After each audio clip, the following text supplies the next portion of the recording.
وابي قال حدثنا محمد بن يوسف قال حدثنا سفيان عن اسماعيل عن الشعبي عن مسروق عن عائشه رضي الله تعالى عنها انها قالت من حدثك ان محمدا صلى الله عليه واله وسلم راى ربه فقد كذب وهو يقول لا تدركه الابصار ومن حدثك انه يعلم الغيب فقد كذب وهو يقول لا يعلم الغيب الا الله. Sufyan di sini siapa tuan-tuan? Sufyan Ats-Tsauri nak?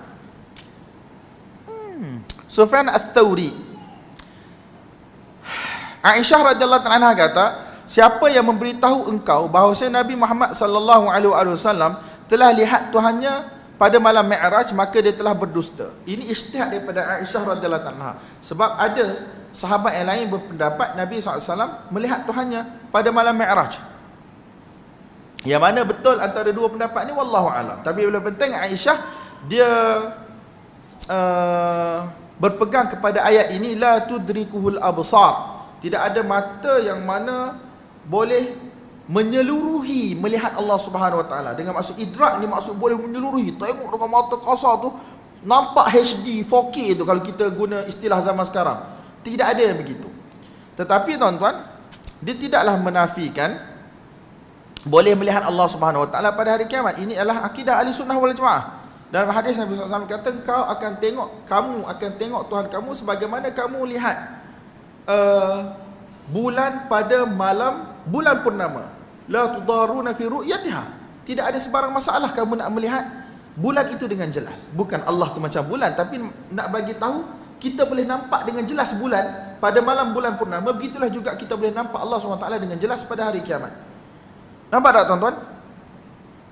Jadi la tudrikuhul absar bukan maksud ini antara dalil Mu'tazilah, bukan Aisyah Mu'tazilah. Tetapi antara dalil yang Aisyah guna, Mu'tazilah kata Allah tidak boleh dilihat.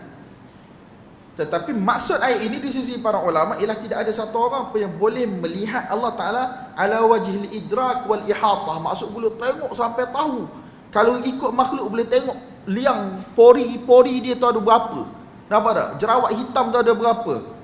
Itu maksud ayat ini. Itu memang mustahil akan berlaku walaupun kita boleh tengok Allah Subhanahu Wa Ta'ala. Nampak tak tuan-tuan? Dan boleh lihat Allah disabitkan oleh ahli sunnah, Asy'ariyah sendiri, Maturidiyah sendiri, Mu'tazilah kata tak boleh. Kita kata boleh. Lagu mana boleh tengok tu wallahu alam, kena masuk syurga dululah tuan-tuan. Sekarang kita beriman, kita boleh lihat Allah pada hari kiamat. Allah SWT yura yaumal qiyamah. Allah boleh dilihat pada hari kiamat dengan cara yang Allah SWT tentukan. Dan tengok adalah dengan mata kasar, bukan satu benda yang dinamakan sebagai pencerahan dalam hati. Tidak. Tengok dengan basar, dengan mata kasar, bukan dengan basirah, bukan dengan hati. Itu tak dinamakan lihat. Itu ialah pencerahan. Nampak tak tuan-tuan? Sebab ada orang takwil, lihat itu ialah dengan pencerahan hati. Kita boleh tengok dengan mata kasar, insya-Allah. Satu nikmat yang besar dalam syurga yang Allah SWT bagi, yang paling besar ialah dapat melihat wajah Allah SWT. Nampak tak tuan-tuan? Kemudian Aisyah radhiyallahu anha berkata, sesiapa yang mana memberitahu kepada engkau bahawasanya Nabi Muhammad SAW, sini dia sebut annahu, sesungguhnya dia, tapi tak sebut Nabi Muhammad ke siapa. Tapi dalam riwayat-riwayat yang lain merujuk kepada Nabi Muhammad SAW, bahawasanya Nabi Muhammad SAW mengetahui perkara yang gaib, maka dia telah berdusta. Sebab ada golongan sufi yang sebahagian mendakwa tidak sempurna kenabian, nubuwah, kalau Nabi Muhammad SAW tidak tahu perkara gaib keseluruhan. Jadi mereka mendakwa, dia kata Allah Ta'ala sebelum mati Nabi Muhammad SAW telah memberitahu, telah membuka seluruh pintu ilmu gaib kepada Nabi SAW. Dia punya dalil tak tahu daripada mana. Cumanya bagi kita, kalau dia dakwa macam tu pun okey lagi, selagi mana dia kata Allah yang buka pintu. Faham tak?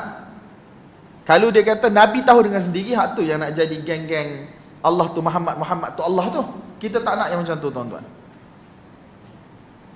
Wa man haddatsaka annahu ya'lamul ghaiba faqad kadzab. Siapa yang mana memberitahu kepada engkau bahwasanya baginda Nabi SAW mengetahui perkara gaib, maka dia telah berdusta.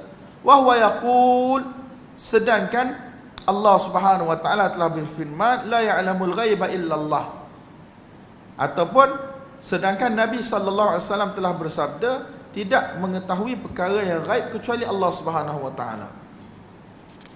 Jelas kan?